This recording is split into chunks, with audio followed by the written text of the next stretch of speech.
વાલા મિત્રો કેમ છો? આપનું સ્વાગત છે અમારા નવા અને ફ્રેશ વ્લોગમાં. જે ચેનલમાં નવા હોય ચેનલને સબસ્ક્રાઈબ કરી નાખો અને આપણા વ્લોગને લાઈક કરી નાખો. તો કેટલા દિવસથી આપણે વ્લોગ નહોતા બનાવતા, કારણ કે અત્યારે મીરાની ડિલિવરી માથે હતી અને થોડુંક પરીક્ષા પણ ચાલુ હતી મારે, એટલે વ્લોગ નહોતો બનાવતો. અને મારા ઘરે બેબીનો જન્મ થયો છે, એટલે કે બેબી બોય, બેબી એટલે કે છોકરી, બેબી બોયનો જન્મ થયો છે. અને અમે એનું નામ પાડ્યું છે દેવાંશ, એટલે કે દેવાંશ કલ્પેશભાઈ પાટડિયા. અમે દેવાંશ નામ પાડ્યું છે. પછી બીજું એ કે દેવાંશનો જન્મ થયો ત્યારનો 1 મહિનો થઈ ગયો છે અને પછી અમે વ્લોગ ચાલુ કરીએ છીએ. અને આજે વ્લોગ બનાવવાનું કારણ એ છે કે આપણે જવાનું છે દેવાંશને જોખવા માટે અમારા મઢે. અને આજે અમારે જવાનું છે ગીંગડી, જ્યાં અમારા વાછડા દાદા છે ત્યાં જવાનું છે. તો જો અત્યારે તો હું તો તૈયાર થઈ ગયો છું, જો હું તૈયાર થઈ ગયો છું ને બધા નીચે તૈયાર થાય છે. તો ચાલો નીચે જાઓ, પછી આપણે જઈએ ક્યાં? અમારા મઢે અને વાછડા દાદાના મંદિરે. તો વ્લોગમાં એન્ડ સુધી બન્યા રહેજો. આ વ્લોગ બહુ ઇન્ટરેસ્ટિંગ હશે. ફાઇનલી મિત્રો તો આપણે બધા ઇકો ગાડીમાં બેસી ગયા છીએ. જો બધા બેસી ગયા છીએ. કાર્તિક બાકાજી કી નાની નાની બાકાજી કી બોલ બચો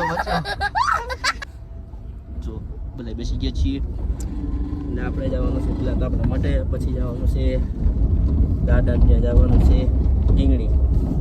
તો ચાલો હવે મઢે જઈને પછી આ વ્લોગ ઉતારીએ. ચાલો મિત્રો તો આપણે આપણા મઢે પહોંચી ગયા છીએ.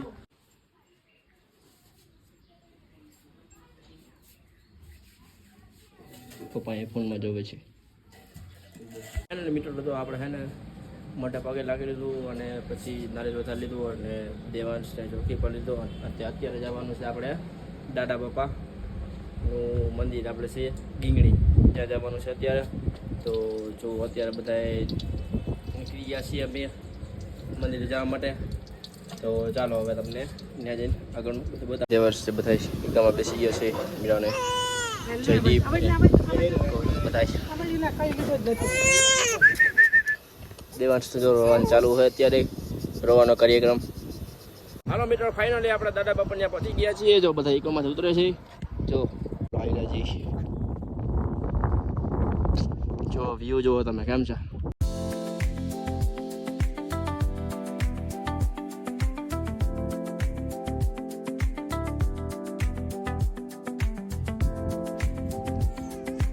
જય વાછડા દાદા. દેવાંશ પે પગે લાગી લઈએ. ફાઇનલી મિત્રો આપણે ઘરે પહોંચી ગયા છીએ અને ખાવા પીવાનું બધું થઈ ગયું છે. અને અત્યારે તો હોવાનો ટાઈમ થઈ ગયો છે અને રસ્તામાં કંઈ બ્લોગ ઉતરો નહીં, કારણ કે પછી કંઈ બતડા જેવું હતું નહીં, એટલે પછી કંઈ બ્લોગ ઉતરવું નથી. અને ઘરે આવીને પછી જમ્યું, કપડાં બદલેલા છે ને હવે જો સુવાનો ટાઈમ પણ થઈ ગયો છે અને હવે સૂઈ જવું છે. અત્યારે તો હું સૂઈ જાઉં છું ને આપણે આ બ્લોગને કાલે પણ કન્ટિન્યુ રાખશું અને કાલે પૂરો કરશું. તો ચાલો હવે હું સૂઈ જાઉં. Good night. The next day. હાલો મિત્રો, તો જો અત્યારે સવાર થઈ ગઈ છે અને અત્યારે સવારના વાગ્યા છે 11. અને જો આપણા ઘરે કોણ આવ્યું છે? આપણા ઘરે આવ્યો છે વિજય અને કૃપા અને પુરી. તો આવી ગયા આપણે ચોખવાનો છે દેવાંશને, અહીંયા આપણા ઘરે જોખવાનો છે પેડેથી, અને પછી નાકાવાળી મંડળીમાં મંદિરે જોખવાનો છે હાકરથી. તો આજે બધા મહેમાન પણ આવવાના છે. આ 2 મહેમાન તો આવી ગયા છે, 3 મહેમાન, ત્રીજા મહેમાન બાજુના રૂમમાં છે દેવાંશ પાસે. તો દેવાંશ તૈયાર થઈ ગયો છે.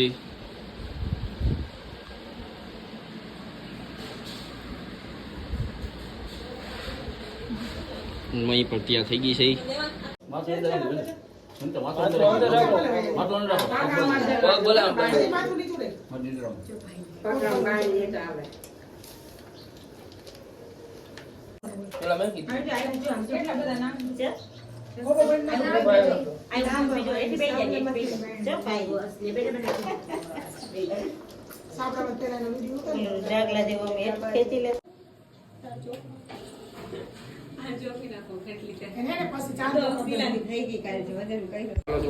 જોખાઈ ગયો છે ને આપણે જવાનું છે મેલડીમાના મંદિરે.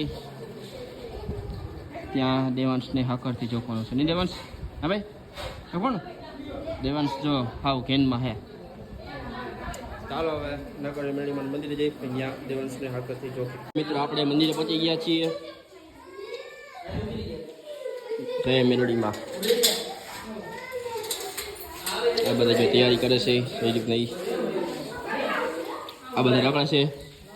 બધી બાજુને બધા રસ્તામાં હિલાવે છે. દેવાંશ પણ આવી ગયો છે. દેવાંશ તો હોઈ ગયો પણ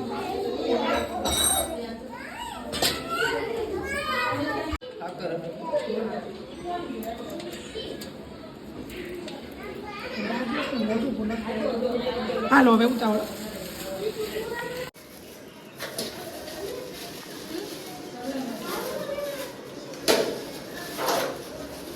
તો દેવાંશને આપણે જોખીને ઘરે આવી ગયા છીએ. એ વિયામ જેવું જો ધોરો તો બંધ થઈ ગયો તો સ્માઈલ કરે જઈ લે ને એટલું સાચું નહીં બોલવાનું નહીં. બધા આપણે પછી દેવાંશને જોખીને ઘરે આવી ગયા હતા ને પછી અમારા મહેમાન હતા અને બધા હતા એટલે પછી કાંઈ બ્લોગ બન્યો નથી ને આ હું કેટલા 10-15 દિવસ પછી આની એન્ડિંગ કરું છું બ્લોગની. ટાઈમ પણ નહોતો એટલે પછી મેં એન્ડિંગ નથી પૂરી કરી તે દિવસે. પછી જો આજે હું કરું છું એન્ડિંગ તો ચાલો હવે બ્લોગને પૂરો કરી નાખી. તો અમારો બ્લોગ ગમ્યો હોય તો બ્લોગને લાઈક કરી નાખજો, ચેનલમાં નવા ચેનલને સબસ્ક્રાઈબ કરી નાખજો અને 5 જણાને શેર પણ કરી નાખજો. તો ફરી મળીએ નવા બ્લોગ સાથે. ત્યાં સુધી બાય બાય.